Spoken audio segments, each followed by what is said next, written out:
Wait, there we go. Braylon, you go to mic checks? Can you speak into the mic? Alex. Yes, I can speak into the mic, and I'm speaking currently into the mic, and I am giving you the testing so you just press off. off. Yep.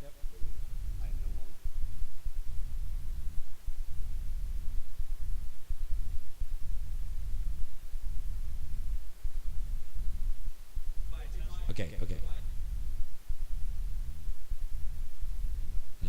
Hello.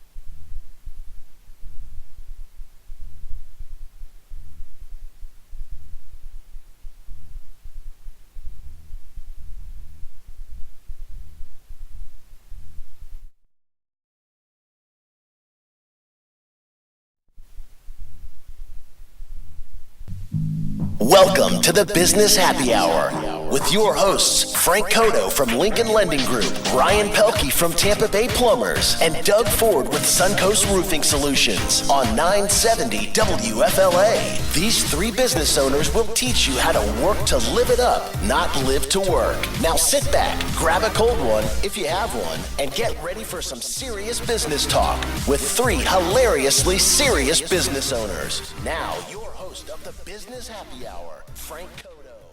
Hey, Tampa Bay, welcome back to the Business Happy Hour. I know you missed us for a whole week here, and you're ready for a jam-packed show with Ryan Pelkey, Doug Ford, and myself, Frank Cotto. How are you guys doing this morning? Absolutely fantastic. Proud of our president. Oh, man. Doug, how you doing? Everything's good. Not so proud, though, huh? Besides No, Paris. it's not that I'm not proud. I have issues, but I mean, we'll discuss that in a few minutes. Unless you want to go into it now. Well, we might as well. We can kind of tell people where we're coming from with this whole proud, not proud scenario. But unless you're living under a rock, That's like your go-to phrase. I know.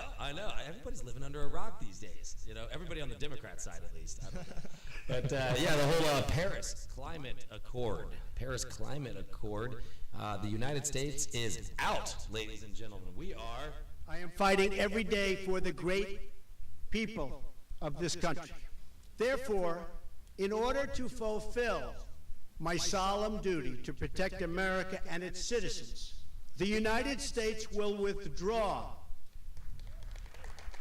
from the Paris It doesn't sound like that many claps are going on. Climate Accord. Oh, listen for him. There they go. Sounds like 20 or 30 people. Here, I'll add one. Thank you. There we In go. negotiations, So we withdrew from the Paris Climate Accord. And what that means is different for a million different people, maybe a billion people. But according to Mr. Trump, what it means is we will not have a redistribution of wealth across the world, that we're not going to hold down America anymore and help other people. It is the America First sentiment that Trump ran on. And, you know, the one thing, if you agree or disagree, that you cannot disagree with is that President Trump is actually holding to his campaign promises, which is a rarity in politics. Yeah, he is. This is the second time that we've had a climate accord, a climate bill or climate deal. And so this isn't the first time. And the last time it happened, the world was going to go into chaos, and we're going to have, the seas should have been 100 feet higher by now. Well, clearly the person that signed this originally, the president prior, wasn't good at negotiating. Because when we talked about it at lunch, the amount of money that we're losing over it is ridiculous. But my problem with it is that why did he not come out and throw a plan and say, I'm going to take this money and use it for this in America, instead of just saying, we're out? Because you leave so many people with all these questions. Well, and I think that's been the biggest problem with Trump, is he says these things, but he doesn't have any resolutions right away, kind of like the immigration thing. We're going to build a wall, we're going to kick everybody out, but no one knows what he's going to do. He hasn't come out with anything. Well, I can agree with you that Obama wasn't good at ending, for sure. But Everything else, no. let's be a bit more broad about that statement. But and Doug does bring up a point. A lot of complaints about Trump is that he has a lot of grand ideas, but he doesn't put them in the form of a plan. He's very short forward thinking. I mean, he's not very forward thinking. He's very short-sighted is what I think. Yeah. I mean, I could see how some people might have that opinion. Well, you got to fit it in 140 characters. Yeah. Well, he makes up new words. They need to take Twitter away from him. Yeah, that is one thing I'll agree with. I don't know. Let me tell you who else we have in studio right now, so we can get some opinions here. We have an incredible guest today. We have Alex Snitker, right? Yes, that's correct. Alex That's correct. Snitker, and Alex, you are the campaign manager for the Bob White, the Libertarian candidate who is going to be running for the Florida Senate. Oh no, the governor. Yeah. He's the governor actually, of Florida. He's actually a Republican candidate. He's not a registered Libertarian. He's a registered Republican. He is a part of the Republican Liberty Caucus, which within the Republican Party is what you would consider to be the Libertarian part of the Republican Party, but he is running as a Republican. But there's really no such party as libertarian. It's just a No. There's a political party known as the okay. Libertarian Party. So but that is it's a philosophy as well as a political party. Gotcha. Because I know Ryan and I spoke about this. Like I did the test to see what if I'm Democrat, Republican, and I was actually libertarian just by answering the questions that they asked. Yeah, and now typically when you take those tests, it'll show like conservative, liberal, and then libertarian, and then authoritarian. Yep. That's they call it the Nolan chart. Yep. What David about Nolan, who socialist? actually is that's more of the authoritarian. That's the side. authoritarian So that's kind side. of like the downside right there. I guess they put it down there on purpose or not. I mean, I guess it's just a dumb luck that it ended up being down there. But It's the dark side. yeah, it's the dark side. Well, I just think it's a lot of times people don't understand, like libertarianism in and of itself means that you believe that people should be free to live their life as long as they want, as long as they're not infringing on the rights of other people, and that the role of government is there to protect those rights of life, liberty, and property. We don't need big government. Well, yeah, I think you just don't need people telling others how to live their life. It really does come What down a to that. novel idea, Alex. Yeah, I know, it's crazy, right? Man. Unbelievable. Did you that come up somebody with would that wanna- just now? No, I'm not that smart. No, but I mean, it is so. Our forefathers did. The founding fathers of this country came up with Wait, it. who are they? Yeah, a lot of times I think they've been forgotten. I think 50% of the country forgets who they are. There's no question about that. But I mean, I love that you just broke it down. For us, big government, small government. It is such a basic yet stupid idea to think that we could live our lives without Big Brother watching over. That we could actually do what we want to do as long as we're not hurting other people. I mean, it seems like principles that our country was actually founded upon. Yeah. I was in Wisconsin for the last week for the Memorial Day weekend, and it was cool to see how the different mentality of the people up there. They're much more independent. They don't rely upon. If they break down on the side of the road, they're not gonna wait for the government or someone to come and bail them out. The roadside assistance people, I mean, it's just they have a different mentality up there, and they're in the middle of the woods. They take care of themselves, and that's just how life is. Man, it's much different. Sounds like the good old days to me, Ryan. I know. I want to go back. You just don't want to be there during the winter. Not to mention, I rented a 15-acre estate, three-story log cabin with boats and every jet skis, and it cost me peanuts. Man, Literally. I mean, I was making more money per day than I was spending, and I was on vacation. See, so. I'd be okay with the Paris Accord if we could pay the other countries in peanuts. Yeah, that'd be totally fine. Yeah, with not me. dollars. Not dollars. But that's the problem is that how can we get that document so people can read it? Why haven't they not given that out? Why is a great why is the media just going one way instead of letting people make their own decisions? Well, I think there's an easy answer. If it was available and people, if they would read it, but if they could read it, they wouldn't like it. They would say, why the heck would we ever do this? And one of the biggest things, a lot of people who, especially who haven't read the document, don't understand the meat and potatoes of the monetary harm that it does to our country. How many trillions of dollars are we giving away in 10 years? I think it was like 3.7 trillion, if I remember, or just under 4 trillion. One number yesterday was just under 3 trillion. Today I heard almost under 4 trillion. Trillion dollars. Now, and how much is our deficit? That's what I was about to say. Mind you, it's not like we're running in a surplus. So, at our lunch meeting, I was explaining to the guys. My opinion is that our country is not as strong as it was 30 years ago. No. So maybe 30 years ago, when there was such a gap between our wealth and most of the developed world, you could just maybe justify, okay, we can pay for this, we can do this, we can help these guys get off their feet. But at this point, everybody's catching up to us. We were going the wrong way for 8 years. We need to rebuild America. America needs to come first. Let's spend that money here and invest in our power plants and our infrastructure and lead by example, not by just giving money away to people that didn't earn it. How about we go green? How about we get rid of fossil fuels and petroleum over here So and lead by example? So we're giving all these trillions of dollars. How much is China giving? Nothing Okay, until so and then 2020. why exactly? So why are they have a delay of 2020? I think India was 2030, but we're expected to pay now. Immediate. Now I'm going to play a quick soundbite because this comes down to the argument I was saying. A lot of the environmentalists are going to say, oh, well, it's global warming. The temperature's going up. The ice caps are going to melt. It's going to be chaos and disaster. In 50 years for our grandchildren and all that. My opinion, total BS. But the real numbers come out. If the United States was to follow all of the rules of the Accord, and I'll let Trump speak for this in 1 second, compared to what China does in just 14 days, take a listen to this soundbite. It'll give you an idea here. Hang on. 14 days of carbon emissions from China alone would wipe out the gains from America, and this is incredible statistic, would totally wipe out the gains from America's expected reductions in the year 2030. After we have had to spend billions and billions of dollars, lost jobs, closed factories, and suffered much higher energy costs for our businesses and for our homes. So basically, over the next 13 years, we make all these major reductions to drop the carbon emissions and whatnot, and China goes on their merry way doing what they're doing. And when we get to that point, 13 years later, 14 days of China's pollution wipes out all of the gains that we have change in our country. And how much has it cost us? How many jobs have we lost? That's my problem. It would probably cost us our country. We're at the point right now we can't afford to lose GDP. Another term of the Obama would have cost our country too. Look, and these agreements are about control. Absolutely. At the end of the day, if it's a good idea, one of the things I always say, if it's a good idea, it doesn't require force. Good ideas don't require force. Right. The air has gotten cleaner in this country. The emissions are going down in this country. People are being more energy efficient, and it's Absolutely.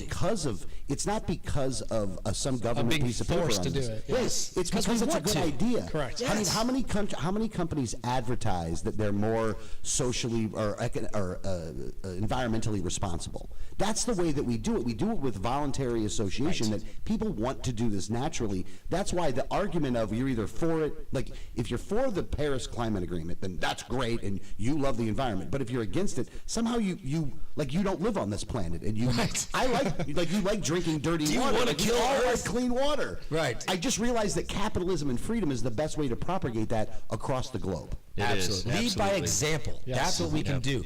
Do it right here, and the rest of the world will follow. Isn't that what we did? Wasn't that what the greatest generation did? Isn't that what our grandparents did? Didn't they lead by example with freedom across the world and other things? And then the rest of the world said, hey, you know what? It's not such a bad idea. Maybe we should kind of get on board with this whole thing America's doing.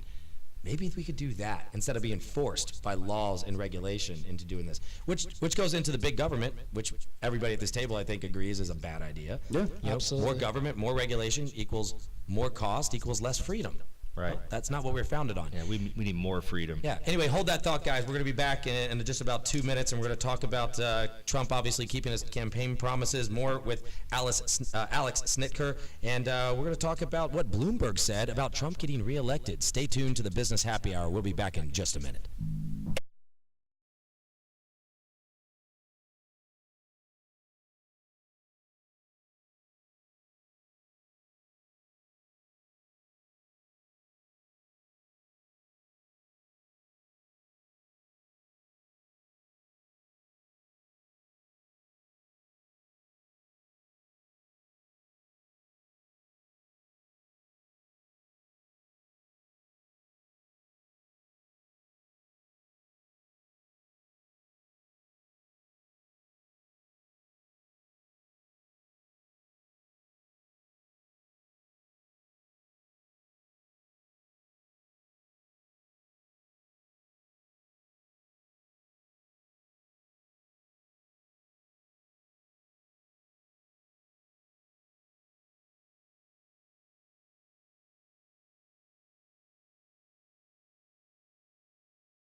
Everyone has a bank, but you definitely need a Frank. Lincoln Lending Group specializes in mortgages that banks won't touch, like loans for people with 1 day out of foreclosure, bankruptcy, and short sale. Call Frank today at 813-MORTGAGE, and remember, you drop the E and he drops the fee. Call Ryan at 813-PLUMBER for the most reliable professional plumber in town. Tampa Bay Plumbers is available day and night for your emergency plumbing needs. Find them on the web at tampaplumber.net and get a coupon for service. Do you have a roof leak but no one to trust? You need to call Doug with Suncoast Roofing Solutions at 888-888-ROOF, where honesty, integrity, and craftsmanship come first. Find them on the web at suncoastroofingsolutions.com.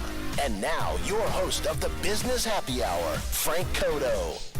Hey, Tampa Bay. Thank you for listening to Business Happy Hour. Welcome back here with Alex Snitker, the campaign manager for Mr. Bob White, the gubernatorial candidate for Florida. Very exciting. We're going to have him on the show as well in the next couple weeks, probably a few weeks, something like that. We'll get Alex? it set up. We'll get him set up on there. We would definitely want to support him for sure. He's actually the Republican candidate. Yeah, he's going to be one of the Republican candidates that's running for. I mean, it's going to be a very big primary. It's going to be a lot of traffic going to be happening in this.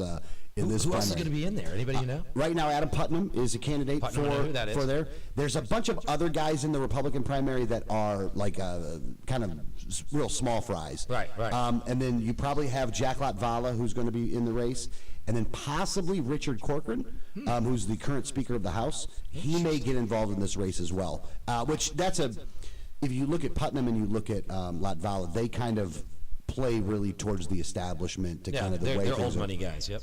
And I would say Corcoran probably plays a little bit more along the same lines that we deal with, especially when it came to what he did with this session up in Tallahassee. And the everyday guys, the America First type guys. Yeah, a lot of people that are like that are really sick of the status quo, that are sick of politicians kind of running roughshod over everybody. Absolutely. And Bob's the head of the Republican Liberty Caucus, so for years, I actually am the president of an organization called the Liberty First Network that goes up there and lobbies for legislation up in Tallahassee. And his agenda and my agenda have been pretty in sync for a lot of years, and then when he decided that he said he was going to run for governor, I viewed it as a really big opportunity to be able to kind of get these ideas put forward in this primary. Now, you ran for U.S. Senate yourself at a couple times, right? Or one time? One time I ran in 2010, I ran as a libertarian, and then I also helped out Adrian Wiley's campaign in 2014, and he ran as a libertarian as well. Nice. And it was...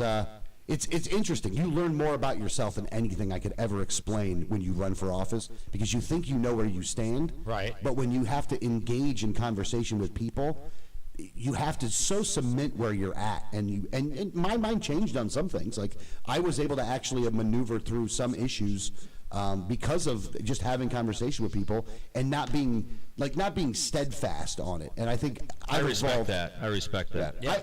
I evolved politically, I think, a lot. I'm always going to be a libertarian. In some ways, I've become more of a libertarian, but I'm also a person that's much of a pragmatist. So I think that the step process to get these things accomplished has to happen. I mean, it took us 100 years to get through the kind of progressivism that we see in our country now, and we're kind of seeing the bad ramifications of that. Right. Well, liberty and freedom is probably going to take a little while too, and it's not like there's a big money group behind liberty and freedom that, like, sadly, I hire lobbyists. Yeah. But like, my lobbyists don't ask for money; they ask them to stop doing things, not to do things. That's awesome. So Bob had, and maybe I don't know if you can dive into this, but Bob had made a statement that the people of Florida lost their voice in the legislation process. It's been drowned out by dark money politics of the special interest and the politicians that are only happy to play the game. So what does that typically mean, like, to the average person who doesn't understand politics? So like, if you're listening to this and you see that some of these politicians have hundreds of thousands of dollars or millions of dollars in their campaign accounts, if you're giving let's say you wanted to donate to Bob's campaign, your maximum that you can donate is $3,000. Okay. However, there are these things called PCs, political committees, that companies and individuals can donate unlimited amounts of money to. But the $3,000 limit is nothing for them. They can donate as much money as they want to donate, and then a lot of times that money goes from one PC to another PC. So it's a loophole. Yeah. Well, yeah. It's legalized laundering is the way that we look at it. And that what we think and what Bob thinks is that what we ought to have is transparency within that process.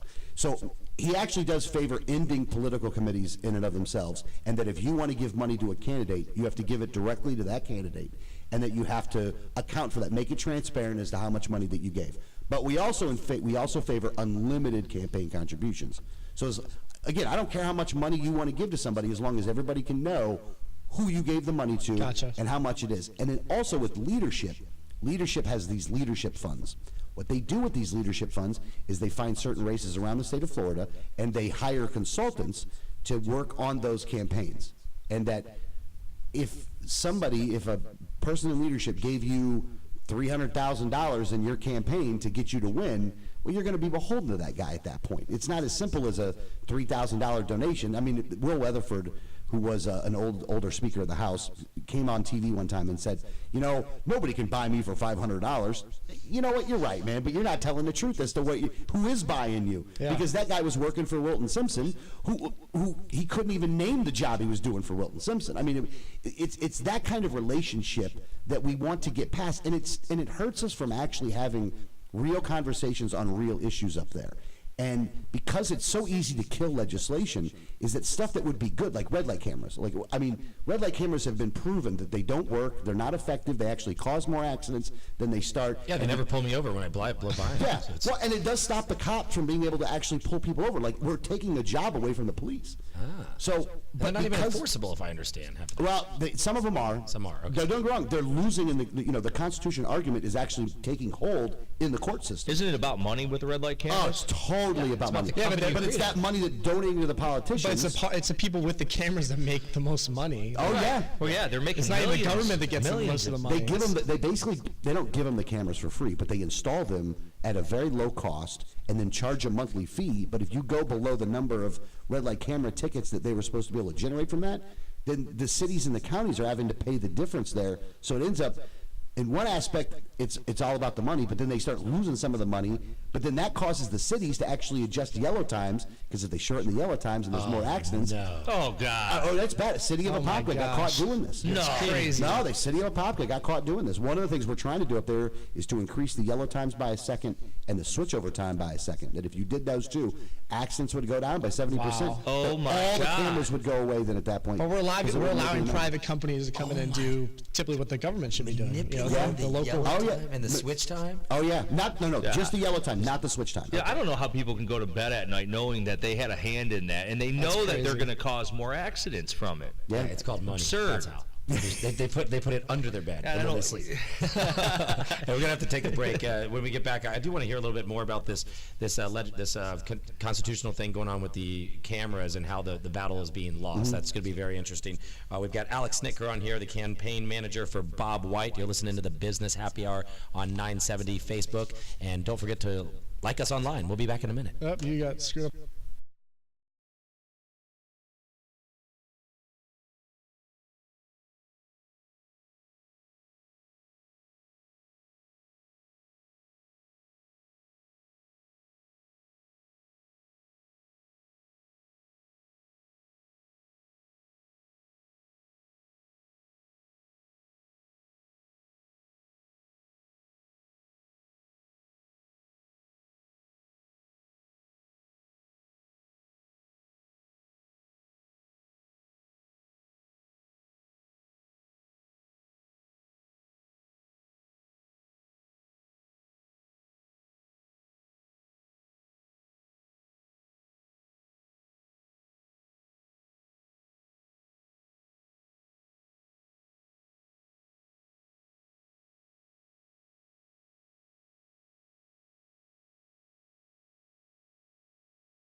Everyone has a bank, but you definitely need a Frank. Lincoln Lending Group specializes in mortgages that banks won't touch, like loans for people with 1 day out of foreclosure, bankruptcy, and short sale. Call Frank today at 813-MORTGAGE, and remember, you drop the E and he drops the fee. Call Ryan at 813-PLUMBER for the most reliable professional plumber in town. Tampa Bay Plumbers is available day and night for your emergency plumbing needs. Find them on the web at tampaplumber.net and get a coupon for service. Do you have a roof leak but no one to trust? You need to call Doug with Suncoast Roofing Solutions at 888-888-ROOF, where honesty, integrity, and craftsmanship come first. Find them on the web at suncoastroofingsolutions.com. And now, your host of the Business Happy Hour, Frank Cotto. Hey, Tampa Bay, thank you for listening to the Business Happy Hour. We're in studio again with Alex Snitker, the campaign manager for Bob White and former Libertarian U.S. Senate candidate. That's Yes. what I like. I like that about you. So we're gonna. I want to bring up a couple quick news things before we hit you hard on some issues over Okay. here. And you can give your opinion. You can give Bob's opinion. I'll make sure I'll make sure I differentiate the two. Perfect. All right. So Texas. Did you hear about Texas signing the first law statewide that sanctuary cities Love are not Texas. allowed in the state of Texas? Yeah, that Did is you hear that? it's very interesting. Yeah. So I mean, they put their foot down basically. I Okay? wish we would do that here in Florida. Put the boot down. Yeah. That's what they did. Yeah, exactly. So if any city or township in Texas or whatnot tries to form a sanctuary city, they immediately lose state funding, from the way I understand it. So, great move if you don't like sanctuary cities. Hey, I'll tell you, I'm the first one to support legal immigration, and I employ Mexican and Hispanic workers, and I can tell you, in the construction industry, they are the best. They're phenomenal. Yeah. We should have them here, but they got to get here legally. There needs to be immigration reform. What do you do about the illegal ones you employ? What, I don't. I almost got it. What about you, Doug? Well, it's not that we do illegal immigrants. It's that, everyone that works for me gives me a license, gives me a identification card, whatever it is to make them legal. I give it to my payroll agency, and they pay their payroll. I don't know what due diligence they do to make sure they're illegal or not, but I do what I need to do as an employer to make sure everyone's legal. Okay. The biggest issue we face is that, the people that are being employed, what are we going to do if they said, kick all the immigrants? You can't just kick all the immigrants out of this country. No. I we mean, don't literally, need to. we'll go to hell in a ham. We'll not do very well as a country if that happens. I think you're okay on that one. Okay. I don't know. I've heard those arguments. I don't think I think the cost of goods would go up. There's no doubt. Yeah, Cost I mean, of but produce would go up tremendously. I mean, it would be very difficult to find we have a white bunch Americans. we have a bunch of lazy Americans that aren't willing to do the jobs that immigrants are willing to do. Yeah, for the prices that we're accustomed to getting these goods and Correct. services for. So yeah, there would be some adjustment in the marketplace. I mean, I have a Mexican crew, I have a white crew, I have my Mexicans will run circles around Americans. Oh yeah. They'll do like 150 squares in a week, while Americans do 50, and they're taking a break every hour. The Americans are falling off the roofs, having work they're comp complaining claims. because they're not getting enough time off. They're complaining because so it's a different philosophy. The Hispanics, they'll pound a nail through their finger and they'll keep working. Yeah. Yeah, that's the way it is. Seriously, there's no It's a work different comp. philosophy in life. Well, Bob as a candidate actually did address this on his website. It's bobforflorida.com, Bob, F-O-R, Florida.com, and he did talk about how he didn't like the sanctuary city aspect of it. As it relates towards the overall issue, though, I think that we have a really bad problem right now where we have incentivized illegal immigration and have decentivized legal immigration, where it's so difficult Right. to get into this country. Yes. Yep. And it's so expensive for a lot of these people to get into this country that I think that we're forcing people to have to do it illegally. And then when it comes to the jobs that Americans won't do, that Americans will do, even when it comes to skilled labor jobs, and you would probably know this very well being a plumber, is that we have a very big gap right now, and we have a big need in this country when it comes to the skilled labor jobs. I don't know if you guys are familiar with Mike Rowe.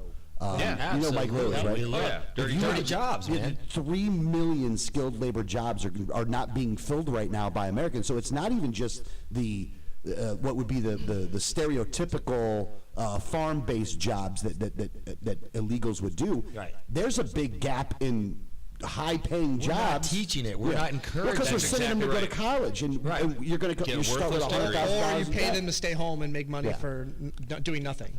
I'll tell you. We got to fix that problem. Has to be fixed though, but it has to be fixed by and again, I don't like the quotas that we have. Like, we have quotas where we lower the quotas for certain countries and raise the quotas for other countries instead of just allowing people to come here and to make it easier to get here. But so that way, if they want it, they have to go through it legally, which I do agree that going through it legally is the right way to go. But we've set up a bad system, and then we get mad at the people that come in because of this bad system. You know, like, there used to be a joke, like, you jump, swim, or run across the border, then you're going to come over here. But if you lived in the oppression that was in those other countries, I can't blame those people for wanting to come to America. It is totally, it's like the Irish did it before them, and the Italians did it before them. Absolutely. So what's your take on people that live here? Like in You can't kick everybody out, man. You just can't. Got to give them a pathway to citizenship. How about the criminals, though? If you ever, I totally get. That's a different story, though. That's one of the problems with the sanctuary cities is people that are actually criminals, are committing crimes, are getting let go because they're like, if you're here legally, like, they're gonna throw the book at you, but because you're not here legally, they're gonna let you go. Hey, go to San Francisco. If you have a W-2 and you can prove you're working and you're legal, you should somehow get maybe not a free right, but a passage into America by as long as you're not a criminal, though. Absolutely. I absolutely support Trump's plan to rid this country of all illegals that have criminal records. Well, it's funny, as I saw a post the other day. It showed I guess AI, which is artificial intelligence, and it had a robot doing a job. It says illegal immigrants aren't stealing jobs. It says AI is. Oh, that's true too. All these factories, everything is being taken by intelligence because. People aren't doing those jobs. No, the immigrants are doing jobs that Americans haven't wanted to do, and they need way more money than it's worth to do. Well, it goes back to what Alex said, though, because 30 years ago they started pushing this. Everybody has to have college, everybody has to have higher education. That's the way we're going to get ahead, and we forgot about what built this country. Exactly. Because plumbers are kind of important. Slightly. I'll give you an example, okay? Roofers aren't? Roofers are totally important, too. I don't Why do you think they wet. sell tarps? I don't want to get wet from the down up or from the top down. We just gave a raise to a kid. He just turned 21 years old. He's been plumbing for me for 3 years. And I think we just brought him up to $23 an hour. Wow. Okay, so here's a kid that since he graduated high school, he's earned a respectable wage. Learned a valuable skill and a valuable trade. Now he's making $23 an hour. So with overtime, he'll make about $50,000 this year. Compare that to a kid that graduates with a worthless history degree from a liberal college. Wasn't that your degree? All these four. I can't. I wouldn't even be able to tell you what my degree was in on the air. But you kind of have an idea. Oh, I know. I got a minor in that. But no, women anatomy. He has no debt. He has no debt whatsoever. He's 1 year away from making $75,000 a year. What's wrong with that? And why aren't we encouraging our young to do that? What's wrong with that, Ryan? That guy is in the top, probably 8% of earners in the country. But there could be so many more like him. And I'm having a hell of a time trying to find skilled people to do the type of work because everyone's going to college, earning worthless degrees and flipping burgers when they get out. On several shows about that. I mean, I can't grow as a company because I can't find qualified people. Right. We actually just joined the union. The union? Yes. We have unions here? We do, and it's a different type of union. I can't get into great detail at this point. I'm more of a Confederate, so I really shouldn't be your friend. We hired... not the union army. We hired 4 union plumbers. We have 4 union plumbers working on a job this week, right now for us. Oh, my gosh. And we need about 30 more within the next 12 months. You guys hear that? Ryan has offered jobs on this show, almost every other show, and you've told me that you don't get phone calls. Never. I mean, you put it on the advertising on the radio. You've offered it right here on the show many a times, telling people they can make, what is that, $23 an hour? No, we start experienced plumbers out minimum $25 an hour. Minimum. Gosh. And if they're skilled, if they're actual licensed, it's $30 starting out, $33 an hour. So, and that's just the pay. We have benefits. We have 401k. We have major medical.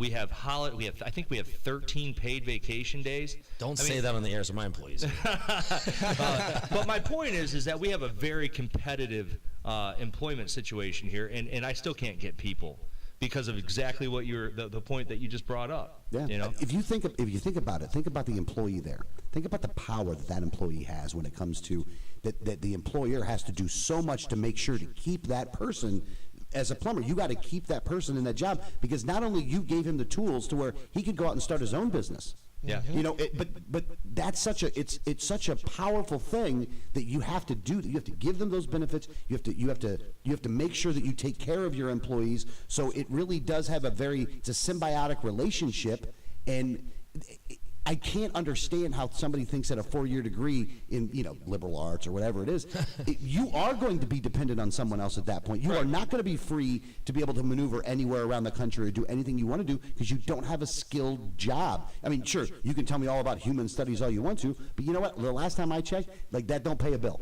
Well, great point, but people don't even think about this either, is that we've also, our welfare society has made it to where you go to college and then you come out with, $100,000 worth of debt, which gets you nowhere. I try to do loans for these people left and right, and they don't qualify because they have too much debt from college. And then all of a sudden they're like, well I'm going to get it forgiven. I'm going to do this, and I'm going to go through this program. And somebody else is going to pay for my debt. Okay, a buddy of mine was over last night, and he actually said these words. Comes from a very highly educated family, and he says, I don't think I'm going to encourage my son to go to college right now if colleges are the way they are. Now, he was talking about, basically all the libertards out there and what's going on college campuses. And it's funny you chose liberal arts to say, because I'm thinking, that's all they teach in college anymore. But it's that bad that you have somebody who basically, this guy has a doctorate. Yeah. And he's saying, I don't know if I can send my child to college. Right well, now. I mean, and I think we even talked about this again on previous shows, that it's got to be a bubble. There's no way colleges can continue to go up at 7-8% a year, every year. I mean, it's got to eventually crash, and it's got to come down. Right now, there's I saw there 20 was seconds, Ryan. $250 billion worth of loans, student loans in default right now as we speak. 250 billion with a B? With a B. 3.3 trillion is the overall outstanding debt. All right, we got to take a break. We'll be back in just a minute with Alex Snitker, Ryan, and Doug and Frank on the Business Happy Hour. Thanks for listening. We'll be back for our last segment in just a moment.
Everyone has a bank, but you definitely need a Frank. Lincoln Lending Group specializes in mortgages that banks won't touch, like loans for people with 1 day out of foreclosure, bankruptcy, and short sale. Call Frank today at 813-MORTGAGE, and remember, you drop the E and he drops the fee. Call Ryan at 813-PLUMBER for the most reliable professional plumber in town. Tampa Bay Plumbers is available day and night for your emergency plumbing needs. Find them on the web at tampaplumber.net and get a coupon for service. Do you have a roof leak but no one to trust? You need to call Doug with Suncoast Roofing Solutions at 888-888-ROOF, where honesty, integrity, and craftsmanship come first. Find them on the web at suncoastroofingsolutions.com. And now, your host of the Business Happy Hour, Frank Cotto. Hey, Tampa Bay, thanks for listening to the Business Happy Hour. Rolling into our last segment here, and I want to hit Alex Snicker here with some tough questions, some tough issues. All right. Maybe not tough. Let's talk about some fun social issues. Okay. Where do you want to start? You want to start with guns or drugs? Let's go. We'll go with guns first. We'll go with guns and then drugs. Let's go with guns. So, let's get your opinion, then we'll get Bob's opinion. Guns, gun control. I firmly believe in the Second Amendment. I think that constitutional carry is actually something that we should have instead of necessarily having concealed carry. Yep. I think that within the state of Florida, and me and Bob are pretty much on the same side on this one. Like we fought last year to try to get the guns to where you could conceal carry in schools, conceal carry in airports. Be able to conceal carry basically anywhere that you wanted to. Love it. Now, if the businesses don't want you to do it in their businesses, though, they do have the legal right to stop you from doing that. Sure. But with that being said, if you look at where mass shootings happen, in gun-free zones, 14 people die. In places where people are allowed to concealed carry and where somebody tries to stop them, 4 people die. That's a 10-death spread. I got to tell you, I'd rather have people armed everywhere. Absolutely. Because an armed polite society is a polite society. I mean, they say it's going to be the Wild West, but that's not even the Wild West wasn't the Wild West. Well, the Wild West was, if you look at the real history of that, it was usually I won't say the right way, polite gunfights. It wasn't somebody walking in and blasting somebody. They had a disagreement. They walked out in the street and they took it out. Yeah. But I mean, I think the best example of what he just said was the Pulse nightclub shooting. Yeah. Not one person could return fire in there. One person could have probably saved countless lives. I mean, how many people? 53 people perished? Yeah, because he just walked around shooting them, picking them off one at a time while they're sitting there. I saw on the news the other day that one of the only survivors died in a car accident last week. She died in a car accident last week. That's Unbelievable. Now, constitutional carry, you mean open carry? Yes, constitutional carry would mean open carry, that you should be allowed to do that. And I know law enforcement does have a little bit of an issue with this one. And I can understand why they kind of challenge this. Sure. However, at the same time, when seconds count, the police are minutes away. Well, okay, first of all, you kind of need that. That was a discussion I had last night. At least minutes. My advice is you call 911 to tape you off. You don't call 911 to save you. Yeah. Okay, they're going to show up there and they're going to tape off the body. They're not going to get there to stop it 9 out of 10 times. My favoritism to the open carry is that if you're walking around and you're a criminal and you see the guns on the hips of every other person or every fifth person, aren't you going to think twice about mugging somebody or committing that crime? Absolutely. Yeah. I mean, right? You're going to end up dead. Yeah, I mean, I know in North Carolina, I believe they have it there, and I've gone to Walmart a couple times. You'll see a guy with a 45 on his hip or something like that, and I think it's great. Yeah. I don't shoplift when I see that. Yeah, I don't have any issue with that at all. So, hey, I want to bring that. We did guns. Let's do drugs. Let's start with marijuana, the easy one. Bob is in support of medical marijuana. He's in support of decriminalization when it comes to around the state of Florida for marijuana. I personally am a full legalization person. I do think that it's a good first step to start with marijuana. Sure. And if you notice in the states that have legalized medical marijuana, that opioid deaths go down about 25%. I've heard a good so point. this is a good thing to do to kind of get people off of the really harder drugs. Right. And and there's nothing.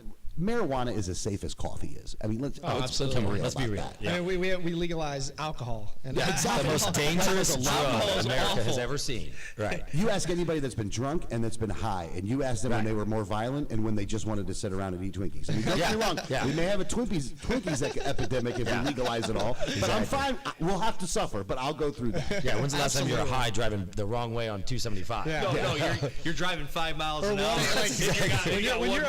When you're drunk, like you want to drive fast. You want to do. Yeah. You know, it's just not Is safe that at how all. you like to drive when you're drunk? No, it's just something not safe. You set yourself up for that one. Yeah, of course. But people that smoke, I mean, they don't even want to go out and drive. No, they want to exactly. just sit on the couch. They're going to order a pizza. Well, and what I've heard is the lobbyists for alcohol, they push against it because it drops their revenue from alcohol as well. Yeah, that usage goes down. You're going to drink a lot less if you smoke a little J before. Which would be nice to know where the money's coming from for these special interests, so you can you really get a better idea of why are you against it, you know, and that's where I think what's really cool about what you were saying earlier with one of your objectives with Bob White, you know. Yeah. So Bob has a very similar view there. So I mean, South Park Republican. Yeah, I mean, he's not like he is a Republican though. He's not a libertarian in. Like, he's not all the way where I'm at. So when it comes to things like the immigration side, like, I'm probably a little bit more of an open borders kind of guy than he is. And when it comes to things like abortion, he's definitely a person that's a pro-life person, and I'm probably more of a pro-choice person. But me and Bob agree on enough to where I don't have to agree with Bob. I'm not going to agree with everybody on everything. Sure. But I think that overall, when it comes to the economic side, which I think is the most important thing that we could be focusing on right now, is to make sure that the economy is working right. Because when that works right, then it's going to be a lot easier to dismantle the welfare state and to go back to voluntary association when it comes to how people should deal with charities and things like that. It's why for the campaign stop on Saturday, he made the announcement. On Sunday, we were in Pasco County feeding the homeless. Because you know what? We did it ourselves. We went through this Mission Hope Church where my company goes once a month and feeds homeless people. We bring them a hot meal, and I'm like, Bob, you're coming with us? We're going to go out and do it. We're going to have a good time. Americans do it on their own. Yeah, I've said that a million times. That you know, what was it? That big flood they had, or whatever. Well, any crisis, the or Red any Cross come on. They say we need donations. They have millions of dollars in 24 hours. We don't need to be taxed and be forced. We don't to need give this policies. money. We don't need policies. Yes. Our country is the most charitable country on the globe, and I mean, you can look Probably up any 100 stats times that over. do it. It's amazing how charitable this country is, and that's with them taking all our tax dollars. Imagine if they let us keep more money, we'd have all the, you know, it's like with healthcare. It used to be charity driven. It's illegal now in some places to be able to be charitable. Doctors can't charge less money or they get in trouble. Yeah, unbelievable. So there's a lot of other issues, but that's for another hour and So, another Alex, show. we got like 30 seconds. Anything you want to say to the listeners? Anything about Bob? We could have him on soon down the road. Have you back on? The website's bobforflorida.com. I had a great time, guys. By the way, you guys are a blast, actually. Like, this is a lot of fun. So thank you very much for allowing me an opportunity to come in here and talk about Bob's campaign. So. Yeah, absolutely. We'll definitely have both of you guys back on and tell Bob we will support you and him in the campaign throughout the entire thing. And, you know, we'll hopefully get him into the governor's mansion here. Yeah, let's hope so. All right, That'd be guys. fun. Well, thanks for listening to the Business Happy Hour, everybody. Ryan, Doug, another great show. It's been a good time. We'll see everybody next week. Have a great weekend, guys. Have a great Sunday.